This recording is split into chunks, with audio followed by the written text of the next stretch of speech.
My brother said I'd always be the disappointment until he saw my name on the Forbes magazine. I sat quietly at our family dinner table, hoping desperately to blend into the background and avoid attention. But Jake made absolutely sure that wouldn't happen tonight. He stood up dramatically, raising his wine glass high above his head with that familiar, infuriating smug grin plastered across his face. "Big news, everyone!" he announced loudly, his voice carrying that self-satisfied tone I'd grown to hate. "I just made senior partner at Richardson and Associates." Mom and Dad erupted in thunderous applause, their faces beaming with unmistakable pride. Jake always got the standing ovations, always commanded the spotlight, always received the praise and admiration. Then his cold, calculating eyes locked onto mine across the polished mahogany table, and his expression shifted to something infinitely crueler, more malicious.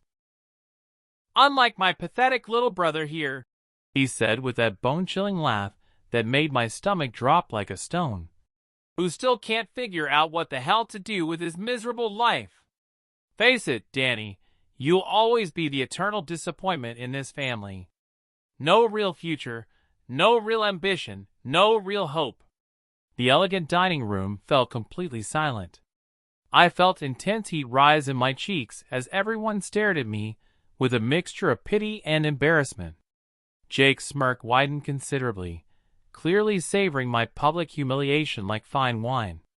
I desperately wanted to defend myself, to tell him about my secret project, but the words stuck painfully in my throat.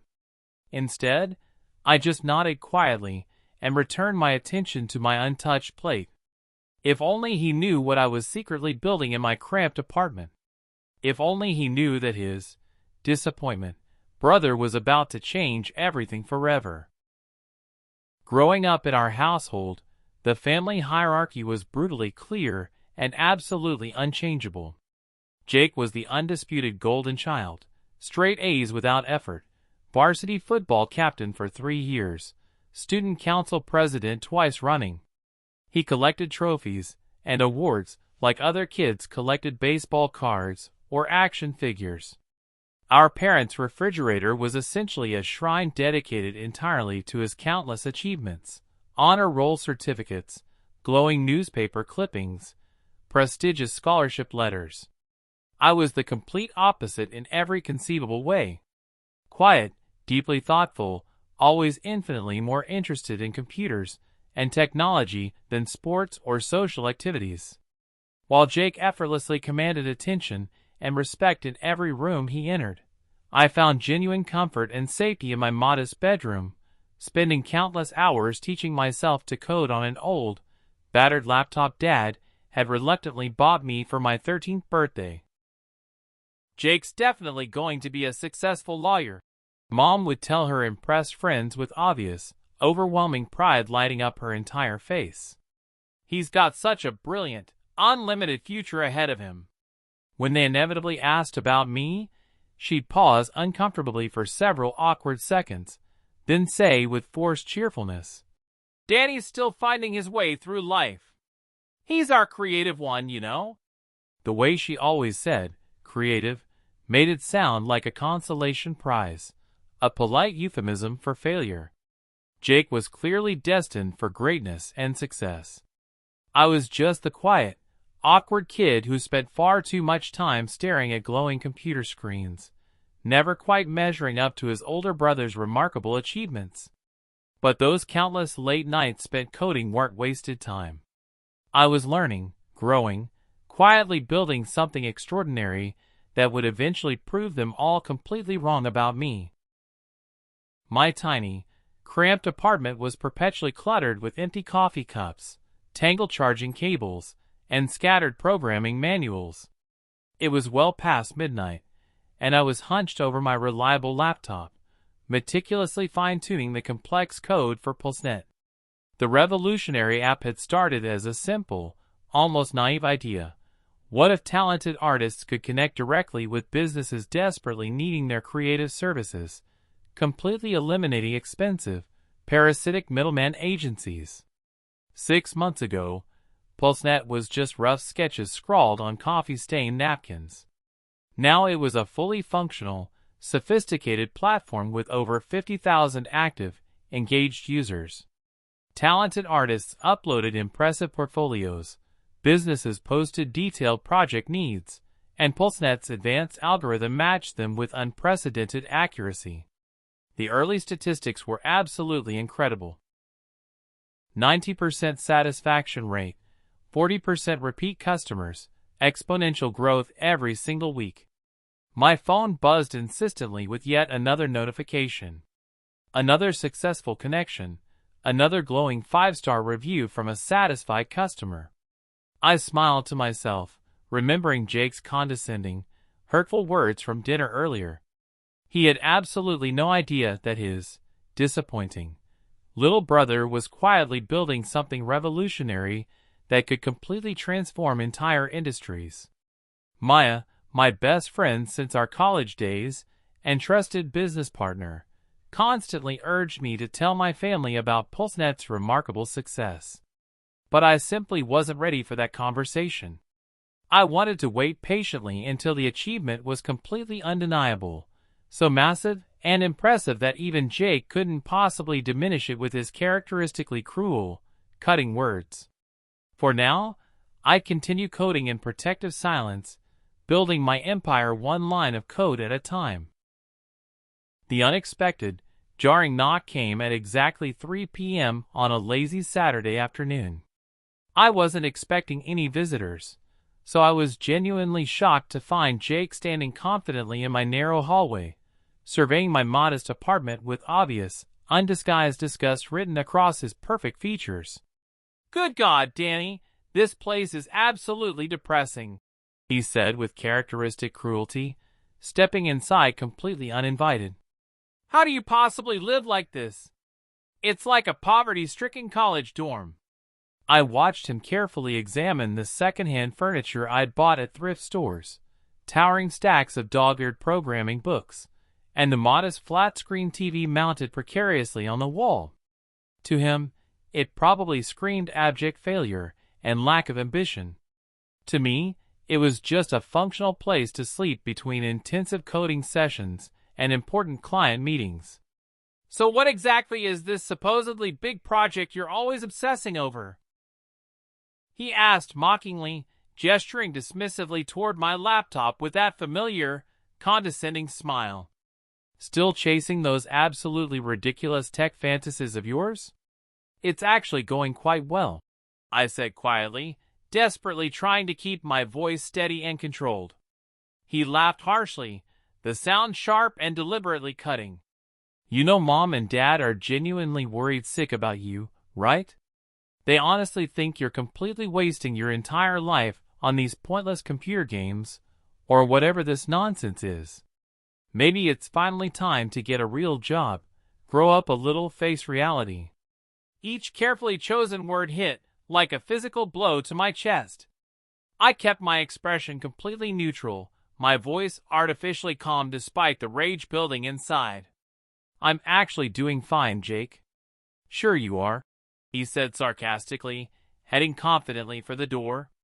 "Just please try not to embarrass the family any more than you already have, okay? We have a reputation to maintain." The painful graduation memory hit me like a devastating freight train. I was 17 again, standing proudly on the gymnasium stage in my cap and gown, feeling genuinely accomplished. The principal's voice echoed through the packed auditorium as he called out names, while proud families cheered enthusiastically for their graduates. When my name finally echoed through the speaker system, I walked across that stage with quiet dignity and hard-earned pride. But as I posed for the mandatory graduation photo, Jake's distinctive voice carried clearly across the packed gymnasium. He was talking animatedly to his popular friends, his voice deliberately loud enough for everyone within 50 feet to hear clearly. "That's my little brother," he said with fake affection, and for one brief, hopeful moment I actually thought he might sound genuinely proud. Odds are 50-50 he'll be completely unemployed by Christmas morning. The kids got absolutely zero direction, zero ambition, zero prospects. He'll probably end up living in mom and dad's basement forever, playing video games. His friends burst into cruel laughter that echoed throughout the gymnasium. I felt my face burn with intense shame as dozens of heads turned toward me with expressions of pity and secondhand embarrassment. The photographer snapped the picture at that exact moment, capturing what I'm absolutely certain was a mortified, humiliated expression. That night, lying in bed staring at my ceiling, I made a solemn, unbreakable promise to myself. Someday, I would definitively prove him wrong. Not through confrontation or heated arguments, but through quiet, absolutely undeniable success. I would show everyone exactly how wrong they were about me and my potential. Maya burst through my apartment door like a hurricane, practically vibrating with barely contained excitement. She clutched her laptop protectively like it contained pure gold, her eyes wide with complete, overwhelming disbelief. "Danny, you absolutely need to see this immediately," she said breathlessly, setting her computer carefully on my kitchen counter. "We just landed TechFlow Industries as a major client." I stared at the glowing screen in absolute shock. TechFlow was one of the city's biggest marketing powerhouses, with an impressive client roster ranging from promising tech startups to established Fortune 500 giants. They desperately wanted PulseNet to connect them with talented freelance designers, skilled writers, and creative video editors for their massive, high-budget campaigns. "The initial contract is worth exactly $200,000, Maya continued, her voice trembling with genuine excitement. "And that's just for the first year alone." I collapsed into my desk chair, trying desperately to process this incredible, life-changing news. $200,000. More money than I'd ever imagined possessing in my entire life. Significantly more than Jake earned in 6 months at his prestigious, high-powered law firm. "We absolutely must tell people about this," Maya said urgently, her eyes bright with possibility. "Your family, your friends, everyone. This is monumentally huge, Danny. This changes everything." But I shook my head firmly, my decision already made. "Not yet. I want to wait patiently until we're even bigger, until our success is completely undeniable and impossible to dismiss." Maya looked frustrated but ultimately nodded in understanding. She knew about my complicated, painful relationship with Jake, understood the years of constant dismissal and systematic underestimation. She knew exactly why I needed to wait for the absolutely perfect moment to reveal everything. Jake's elaborate birthday party was exactly everything I had anticipated. Expensive, flashy, packed with people desperately trying to impress each other and climb social ladders. The exclusive venue was a trendy rooftop bar in the heart of downtown, complete with a live jazz band playing sophisticated background music and professional waiters carrying champagne on gleaming silver trays. I stood awkwardly in the corner, nursing a single beer and watching Jake hold court with his successful lawyer colleagues. He was completely in his element, the undisputed center of attention, basking in the obvious admiration and barely concealed envy of everyone around him. "Speech! Speech!" someone called out enthusiastically, and Jake grinned widely as he climbed onto a chair for better visibility and maximum dramatic effect. "Thank you all for coming tonight," he began confidently, his voice carrying easily across the crowded rooftop. "As you all know, I've had an absolutely incredible year. Made senior partner, won 3 major cases, and bought that dream house I've been eyeing for months." Everyone applauded enthusiastically, their admiration genuine and overwhelming. Then Jake's predatory eyes found mine in the crowd, and his expression shifted to something infinitely darker, more malicious and deliberate. "Of course, not everyone in the family has been quite so fortunate," he continued, his voice dripping with false sympathy and barely concealed contempt. "My little brother Danny is still trying to figure out what he wants to be when he grows up. Isn't that absolutely right, Danny? All eyes turned to me like spotlights. I felt my face flush hot with embarrassment as people began whispering and pointing discreetly. Jake's friends laughed loudly and cruelly, and I heard someone mutter clearly, "That's the loser brother he's always complaining about." I forced a weak smile and raised my beer in a pathetic mock toast. Inside, though, I was burning with humiliation and steely determination. This would be the absolute last time Jake embarrassed me publicly. I would make certain of that. PulseNet continued growing at an absolutely breathtaking pace that surprised even Maya and me. We moved into a proper, professional office space and hired our first team of talented employees. We signed lucrative contracts with major brands, A-list celebrities, and powerful advertising agencies. The platform was processing millions of dollars in transactions every single month, with exponential growth showing no signs of slowing down. But I maintained my carefully constructed secret from my family. When Jake texted me about his latest courtroom victory, always adding unnecessarily cruel comments about my pathetic dreams, I would simply smile and delete the message without responding. He had absolutely no idea that his disappointing little brother was successfully running a multi-million-dollar operation that was rapidly expanding across multiple industries.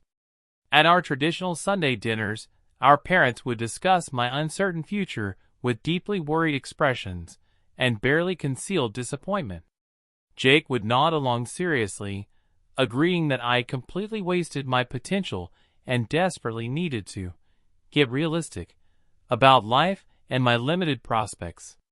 I sat there quietly, patiently counting the days until I could finally reveal the shocking truth. "We're genuinely concerned about you, honey," Mom would say with obvious worry, patting my hand sympathetically. "You're 28 years old now. Don't you think it's finally time to settle down, find a stable job with benefits?" "Danny's always been a hopeless dreamer," Jake would add with that characteristic condescending smile. "Some people just take much longer to accept harsh reality and grow up." Each painful conversation made me more determined to wait for the absolutely perfect moment. I wanted the revelation to be undeniable, overwhelming, completely impossible to dismiss or minimize. The life-changing call came on a Tuesday morning. Maya answered her phone casually, then immediately switched to speaker so I could hear the entire conversation. "Is this Maya Chen from PulseNet?" a professional, authoritative voice inquired. "Yes, this is Maya speaking. This is Jennifer Walsh from Forbes Magazine. We're currently developing a comprehensive feature about innovative tech companies, and PulseNet has definitely caught our attention. We'd like to interview the mysterious founder for our upcoming issue." My heart stopped completely. Forbes Magazine wanted to interview me personally. The same prestigious publication that Jake read religiously every month, the one he quoted constantly at family dinners to sound important and well-informed. Maya looked at me with enormous, excited eyes. I was absolutely terrified of publicity and media attention, but I also recognized this was the incredible opportunity I'd been patiently waiting for. This was my chance to show the world, and my family, what I'd actually accomplished. "We'd be absolutely honored," Maya said into the phone. "When would you like to schedule the interview?" The moment felt completely surreal. Everything was about to change forever, and there would be no going back. I met Jake at a busy coffee shop in the heart of downtown, a location I'd chosen specifically because it was always crowded with young professionals and entrepreneurs. I was sitting at a corner table, working diligently on my laptop, when he walked in and immediately spotted me across the room. "Let me guess," he said loudly, approaching my table with that familiar, infuriating smirk. "Another job interview went badly, so you're drowning your sorrows in overpriced coffee?" Several people turned to stare at us with obvious curiosity. Jake seemed to relish the attention, clearly enjoying this golden opportunity to mock me publicly. Actually, I'm working, I said quietly, closing my laptop carefully. Working on what exactly? He laughed mockingly. Your completely imaginary startup? Come on, Danny.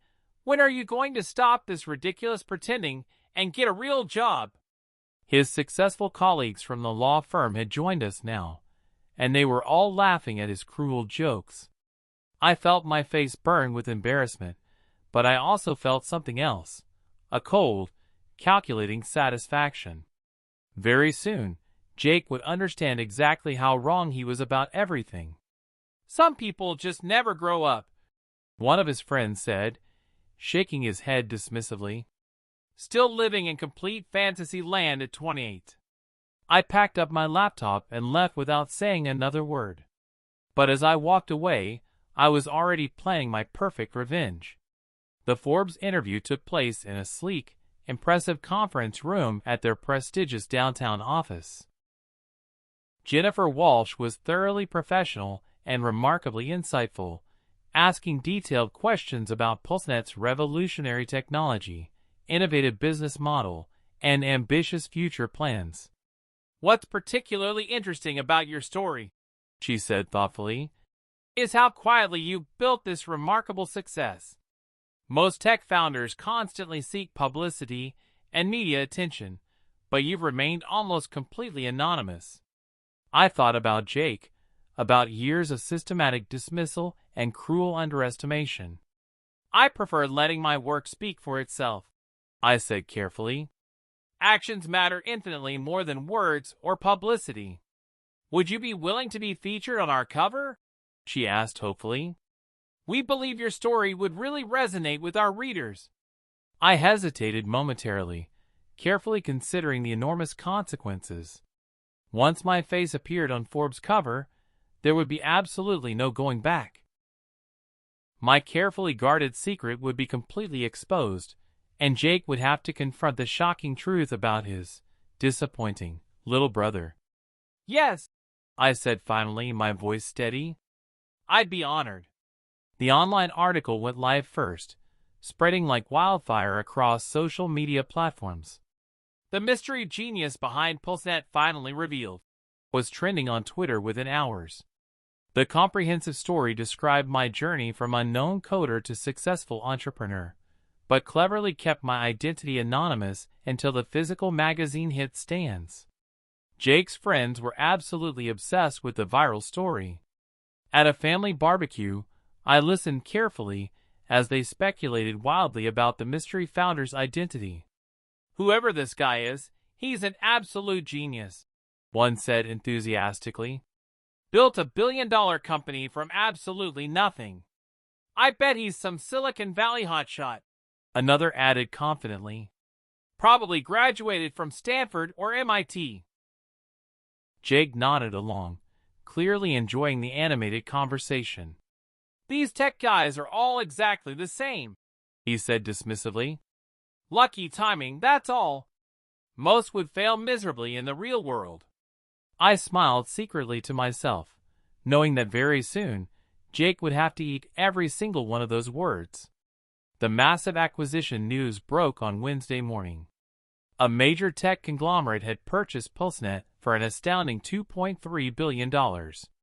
My phone buzzed constantly with congratulations, interview requests, and partnership offers.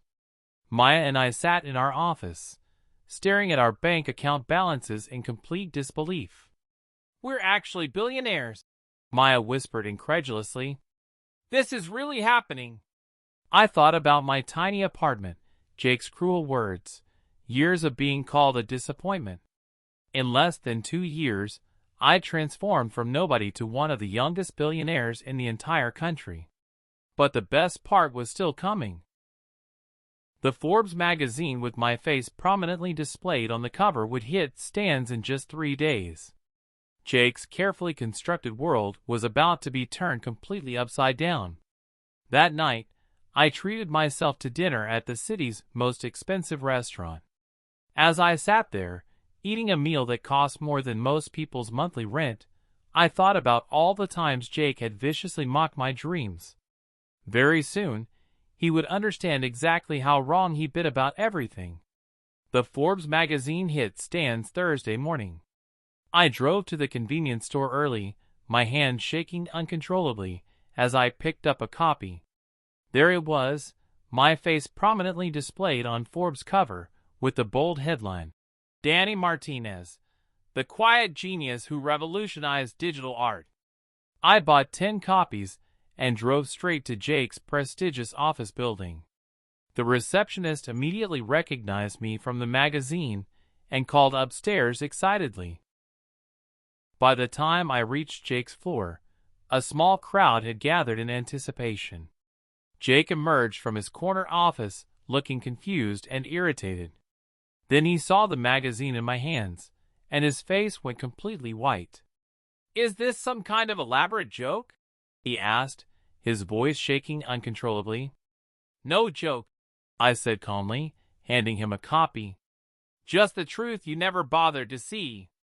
Within hours, the story exploded everywhere. Jake's friends were frantically sharing screenshots of their old conversations, highlighting how they'd mocked the mystery genius without knowing it was me.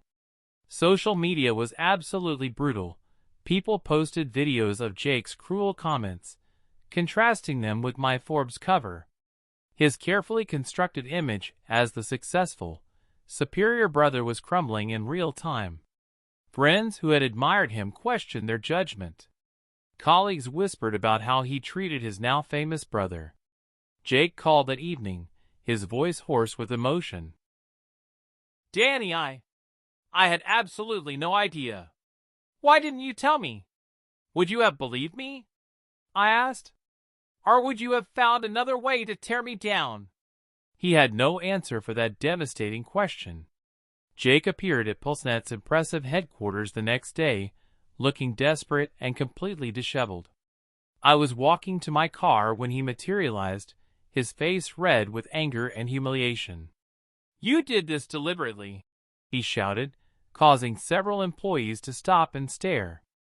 "You embarrassed me intentionally." I remained completely calm, my voice steady and controlled. "I didn't embarrass you, Jake.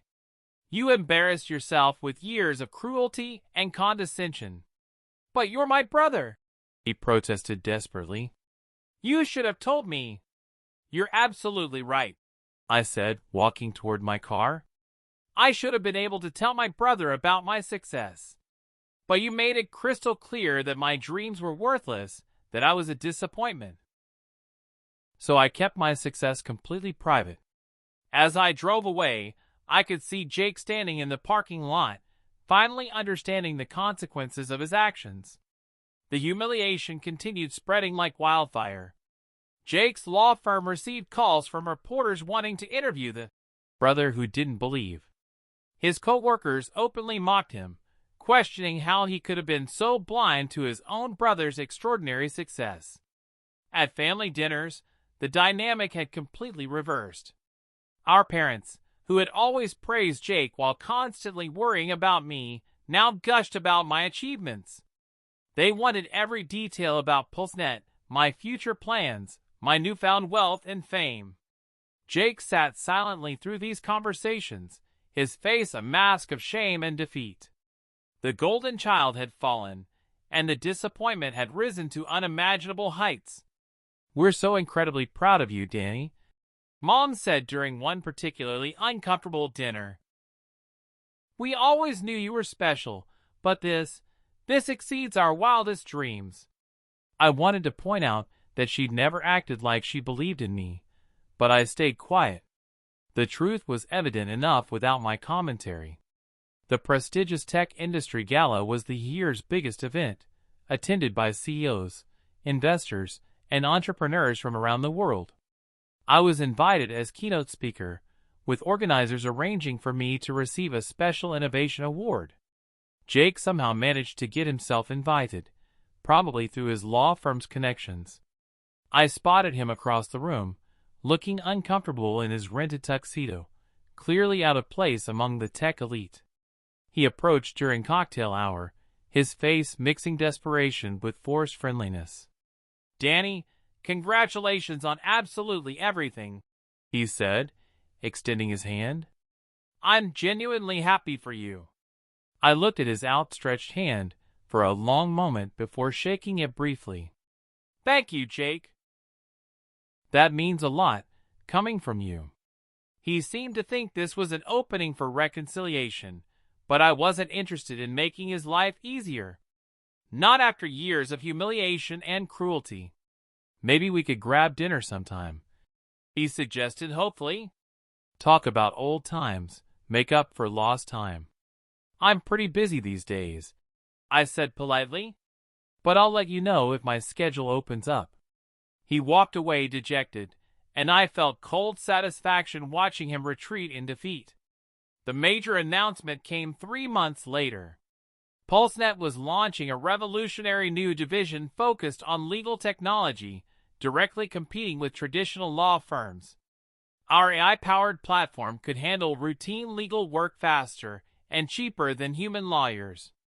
Jake's firm was among the very first to feel the devastating impact. Several of their biggest clients switched to PulseNet's legal services, attracted by significantly lower costs and much faster turnaround times. Jake personally lost 3 major accounts in a single week. The irony was absolutely perfect. The brother he dismissed as a complete failure was now directly threatening his career. The disappointment was systematically putting the success story out of business. Jake's phone calls became increasingly frequent and desperate. He left voicemails apologizing for his past behavior, begging me to reconsider competing with traditional law firms. But I ignored every single call, remembering clearly every cruel word he'd ever said to me. The promotion he'd been promised was abruptly withdrawn.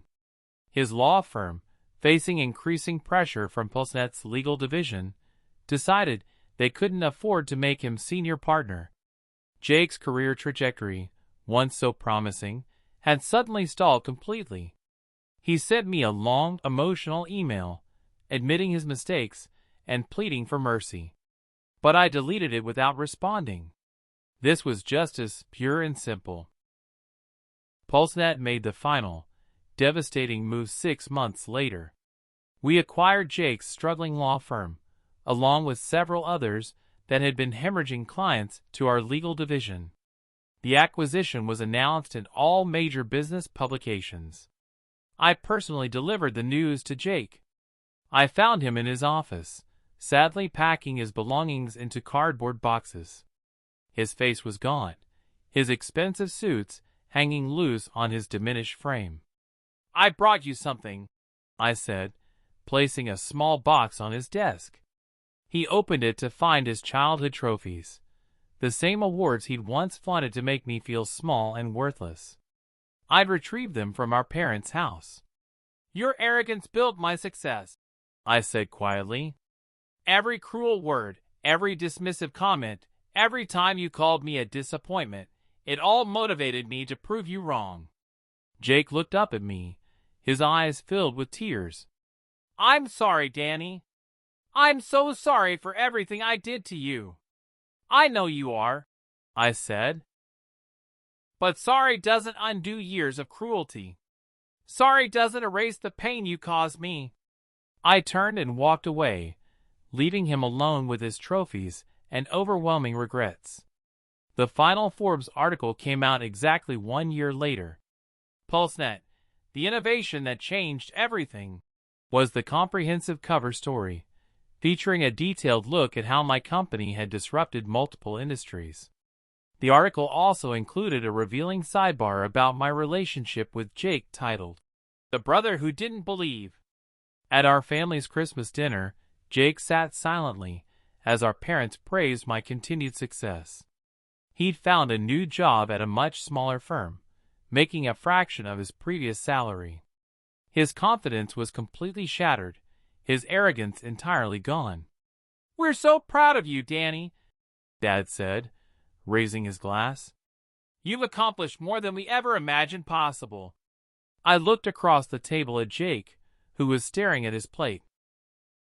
"Success isn't about proving others wrong," I said, though we all knew that's exactly what I'd done. It's about proving yourself right. Jake finally looked up, his eyes meeting mine. I deserve everything that happened to me, he said quietly. I was cruel, arrogant, and blind. You had every right to your revenge. Our parents looked uncomfortable, finally understanding the true dynamic between their sons. They realized their favoritism had created a monster, and that monster had finally met his match. This wasn't about revenge, I said calmly. It was about justice. You spent years telling me I was a disappointment, that I'd never amount to anything. Now you know the truth. The real disappointment was the one who couldn't see his brother's potential. Jake nodded silently, accepting his fate. He'd learned that cruelty has consequences, that arrogance leads to downfall, that the people you dismiss might surprise you. As for me, I felt a sense of peace I'd never experienced before. Not from forgiveness, I wasn't ready for that yet, but from the satisfaction of justice served, of proving that the quiet kid in the corner had been building something extraordinary all along. The disappointment had become the success story, and the success story had become the cautionary tale. Sometimes, that's exactly how the world should work.